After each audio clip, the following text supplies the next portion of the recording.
Seorang wanita Kristen Advent bertanya tentang jaminan apa yang Tuhan Allah berikan bila menjadi Islam. Dan akhirnya login. Bisa berpikir karena saya sudah terlanjur memang mengidolakan karena dari kecil saya di telinga saya sudah didengarkan dengan nama Isa. Cuman kan setelah terakhir ini lebih banyak ke Yesusnya didengar di gereja, sudah berubah. Sementara saya mungkin sudah masuk itu kan Isa ya sebagai Tuhan kami.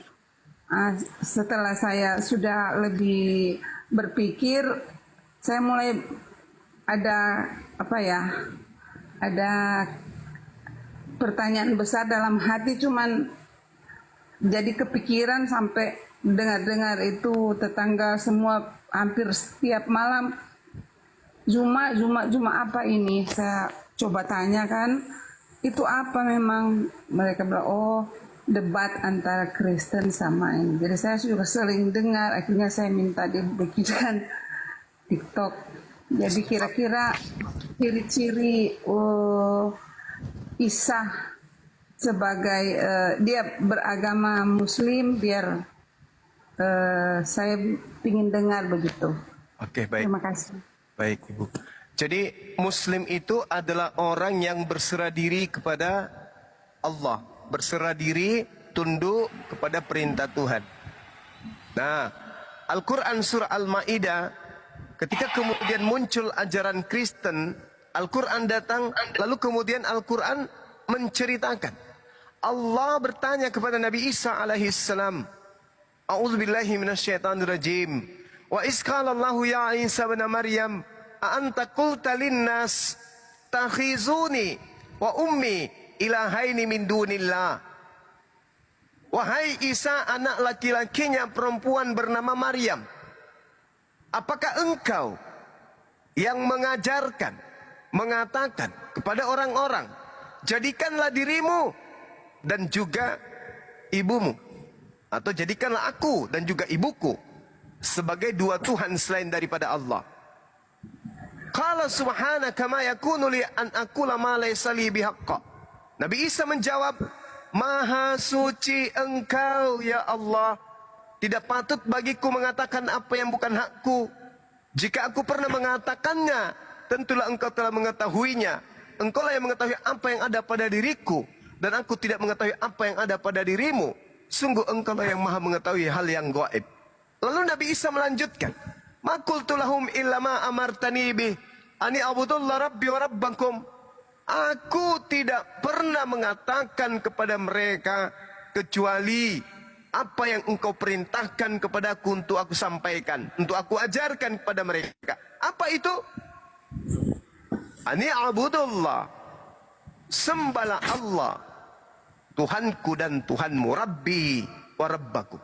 Berarti dia Muslim. Dia memerintahkan kaumnya Bani Israel menyembah Allah, Tuhanku dan Tuhanmu, dan aku menjadi saksi terhadap kaumku selama aku berada di tengah-tengah mereka. Akan tetapi setelah engkau wafatkan, engkau yang mengawasi mereka, dan engkaulah yang maha menyaksikan atas segala sesuatu. Subhanallah. Beliau Muslim. Lalu bagaimana ketika beliau bayi? Nabi Isa alaihissalam kemudian ketika ibunya Bunda Maryam menggendong si bayi imut Nabi Isa, datang di tengah-tengah kaumnya kemudian berkata, Fa'atatsbihi qaumaha tahmiluhu. Qalu ya Maryam, laqad ji'ti syai'an fariya. Wahai Maryam, sungguh engkau telah membawa sesuatu yang sangat mungkar. Ya ukhta Harun, makana abuki imra'a saw, wa makanat ummuki bagian. Wahai saudara perempuan Harun, wahai Maryam, ayahmu bukan seorang yang berperingai buruk, berakhlak buruk, dan ibumu juga bukan seorang pesina. Lalu dikatakan kemudian oleh Maryam kepada orang-orang Yahudi yang bertanya, kamu itu kenapa? Kenapa kau membawa kemungkaran? Kenapa kau berzina? Kok bisa kau punya anak enggak ada suamimu? Maka apa kata Maryam pada saat itu? Fa asyarat ilai, bertanyalah kamu, sampaikanlah apa yang ingin kau sampaikan kepada anak bayiku, anakku. Orang-orang Yahudi kemudian mengatakan, kaifa nukallimu man kana fil mahdi sawiyya? Bagaimana mungkin? Bagaimana mungkin kami berbicara kepada anak bayi yang masih dalam ayunan, kata orang Yahudi pada saat itu. Tiba-tiba saja dari ayunan suaranya kemudian keluar, Inni Abdullah, sesungguhnya aku ini adalah hamba Allah. Aku bukan anak zina seperti yang kamu sangkakan terhadap ibuku. Atani al-kitab wa ja'alani nabiyan. Aku ini diberi kitab dan Allah menjadikan aku sebagai seorang nabi. Wa ja'alani mubarakan ainama kuntu. Dan Allah menjadikan aku seorang yang diberkahi di mana saja aku berada. Wa awsani bis shalah waz zakah ma dumtu hayya. Dan Allah memerintahkan kepadaku untuk melaksanakan salat dan menunaikan membayar zakat selama aku hidup. Wa barran biwalidati wa lam yaj'alni jabbaran shaqiyya. Dan aku diperintahkan untuk berbakti kepada ibuku dan tidak menjadikan aku seorang sombong lagi celaka. Beliau adalah muslim. Wassalamu alayya yauma wulid wa yauma amut wa yauma ub'atu hayya. Beliau adalah seorang muslim, berserah diri sepenuhnya kepada Allah. Berarti Nabi Isa alaihissalam adalah seorang muslim yang sejati. Subhanallah. Nah, sedangkan kesimpulan daripada itu semua, sebagai pemegang Bible, coba Anda baca di Galatia 4 nomor 4. Di situ diceritakan oknum yang disebut Yesus pun berserah diri kepada Allah, tunduk takluk kepada hukum Tuhan. Coba Anda baca di Galatia 4 nomor 4. Nah, itulah bukti bahwa Nabi Isa alaihissalam ini adalah seorang muslim. Beliau kemudian menegakkan tali agama Allah, mendirikan salat, membayar zakat, dan kemudian Nabi Isa dikatakan sebagai anak yang berbakti kepada ibunya. Berbeda di Bible, Yesus seumur hidup tak ada bukti dia berbakti kepada ibunya. Jangankan berbakti, Yesus punya akhlak saja ke ibunya itu tidak pernah ada contoh. Bahkan memanggil ibunya dengan panggilan mama, panggilan bunda, umi, atau mami, itu tak pernah. Selamanya Yesus memanggil ibunya dengan panggilan wahai perempuan, wahai perempuan, gune, gune, wahai perempuan. Ini apa ini? Menandakan bahwa sebenarnya Yesus itu hanyalah pelengkap dari pengajaran orang-orang Roma yang sejatinya menyembah kepada dewa-dewa mereka. Agar dewa mereka itu tetap disembah, maka mereka menyembunyikan identitas dewa mereka dan mencoba menggantikannya dengan nama Isus, yang konon ceritanya adalah anak Ibrani yang lahir tanpa ayah. Demikian. Oke, selamat malam semuanya. Selamat malam. Shalom. Iya, salon. Silakan Iya. Ibu, mungkin masih ada. Iya. Terima kasih penjelasannya. Mungkin saya memang itu yang ingin saya tanyakan, biar saya juga lebih berpikir dan lebih belajar pelan-pelan ya. Iya, betul Ibu. Cuma Ya. saya tanya, masih bisa tanya ya? Boleh, silakan. Kalau Isa itu adalah nabi, berarti posisi Isa dengan Nabi Muhammadnya orang Muslim sama ya, begitu kira-kira? Sama Ibu. Nabi Isa itu diutus kepada Bani Israel, sama seperti Nabi Musa diutus kepada Bani Israel. Tapi kalau baginda Rasulullah Muhammad SAW dalam posisi penugasan sebagai Nabi, Rasulullah Muhammad SAW cakupan pengutusannya itu jauh lebih besar, disebabkan karena beliau diutus untuk seluruh umat manusia. bukan hanya untuk satu kelompok manusia, tapi litubayyina linnas. Makanya dalam Al-Quran itu seruannya ya ayuhan nas, ya ayuhan nas, ya ayuhan nas, wahai seluruh manusia, wahai seluruh manusia. Yesus tidak pernah menyeru begitu. Yesus dan nabi-nabi Yahudi cuma menyeru apa? Shema Israel, Adonai Elohenu, Adonai Ahad. Selamanya yang diseru hanya Bani Israel. Sementara keturunan Adam bukan hanya Bani Israel saja, tapi seluruh manusia. Yang namanya Bani Israel itu ya ayuhan nas, wahai seluruh umat manusia. Itu hanya tugas baginda Rasul Muhammad SAW.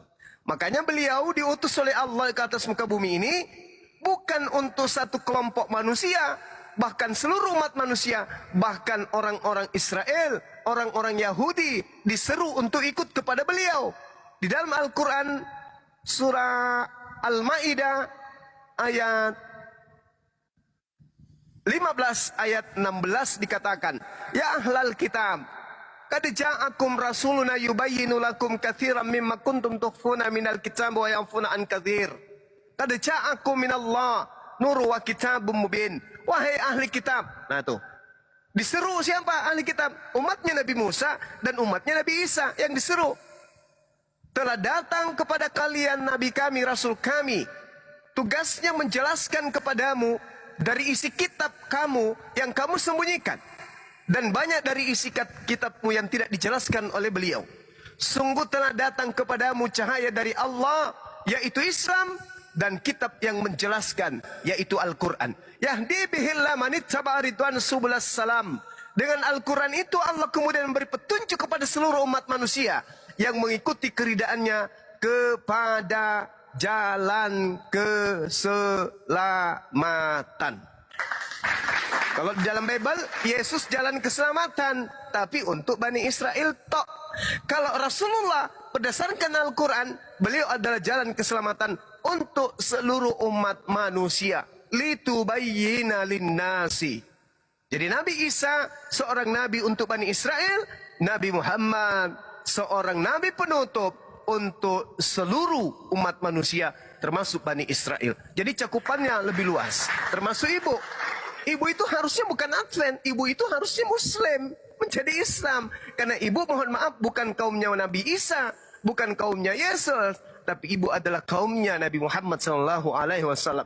Kenapa orang di luar Islam termasuk ibu disebut kafir? Kafir itu artinya menutup diri dari ajaran Allah yang diutus untuk dirinya. Tapi ditutup, dia lebih percaya kepada ajaran yang diwariskan oleh penjajah, lebih percaya kepada agama yang datangnya dari barat, yang bukan diajarkan oleh para nabi, tetapi meninggalkan ajaran yang didatangkan dari Timur Tengah, yaitu Islam, Shalom, damai sejahtera, yang Yesus pun katakan dalam Yohanes 14 nomor 27, aku tinggalkan Islam untuk kalian, aku tinggalkan Shalom untuk kalian, aku tinggalkan damai sejahtera untuk kalian. Damai sejahtera itu adalah Shalom. Shalom itu bahasa Ibrani, bahasa Arabnya adalah Islam atau Salama atau Salam.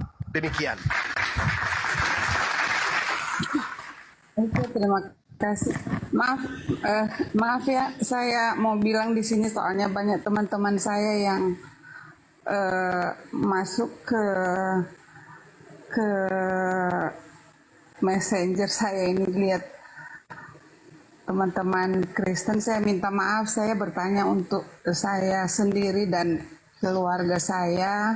Saya minta maaf, saya belum bisa menjawab. Saya disuruh turun dari sini, saya minta maaf, saya masih mau bertanya, terserah kalian.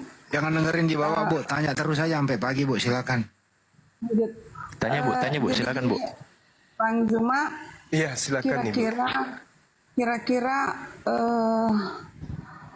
saya minta maaf ya.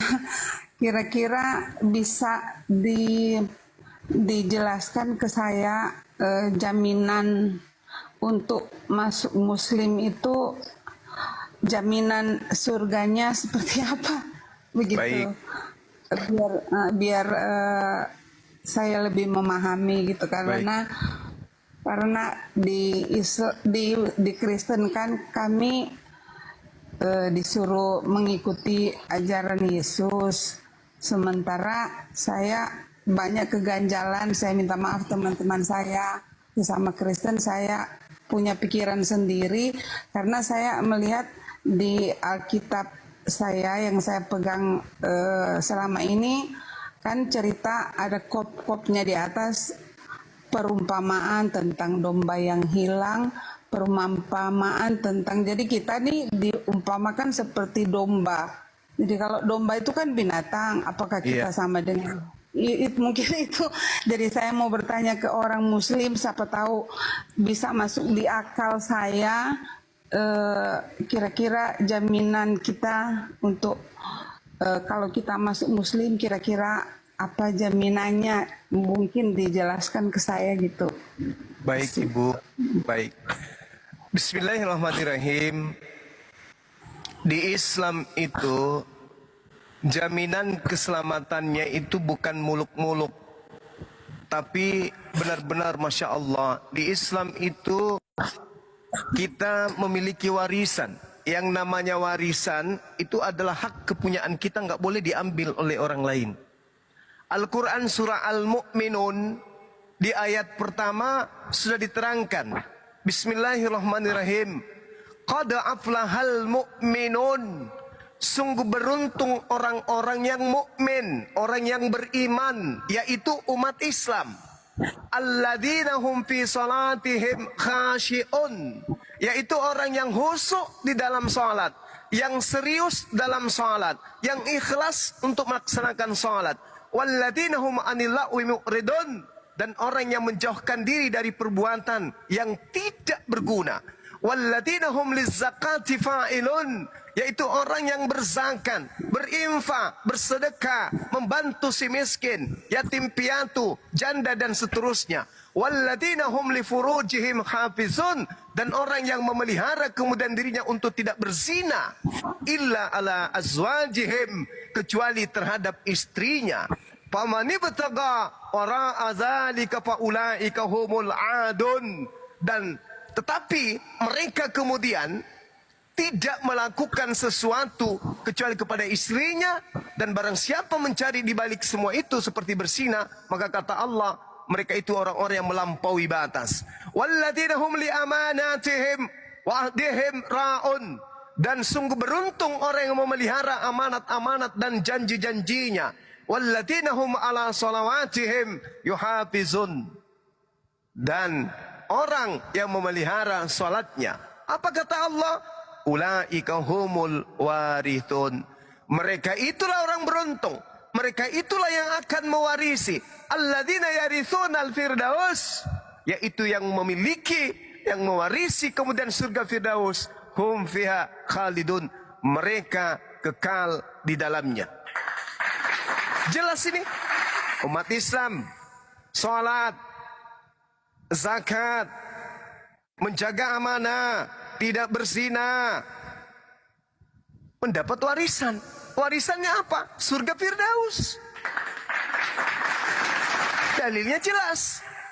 Lalu kemudian indahnya di Islam, masuk di surga itu bersama dengan istri, bersama dengan suami, bersama dengan anak-anak kita, bersama dengan orang yang kita sayangi. Mana dalilnya? Al-Quran surah Ar-Ra'd ayat 23. A'udzubillahi minasyaitonirrajim. Jannatu 'adnin yadkhulunaha wa man salaha min abaihim wa azwajihim wa dzurriyyatihim. Yaitu surga Aden. Mereka masuk ke dalamnya bersama dengan orang yang soleh, dari nenek-nenek moyang mereka, dari suami istri mereka, dari pasangan mereka, dari anak mereka, dari cucu-cucu mereka. Subhanallah. Hidup di jannah, hidup di surga bersama dengan orang-orang yang kita cintai, dalam kehidupan yang kekal yang begitu indah, yang begitu bahagia, yang begitu nikmat. Kurang apa lagi coba? Hidup di dunia dengan kemuliaan, tidak disebut sebagai hewan, tapi disebut sebagai fi aksani takwim, makhluk yang paling sempurna. Bahkan ulaika hum khairul bariyah, itulah umat Islam sebaik-baiknya makhluk. Subhanallah.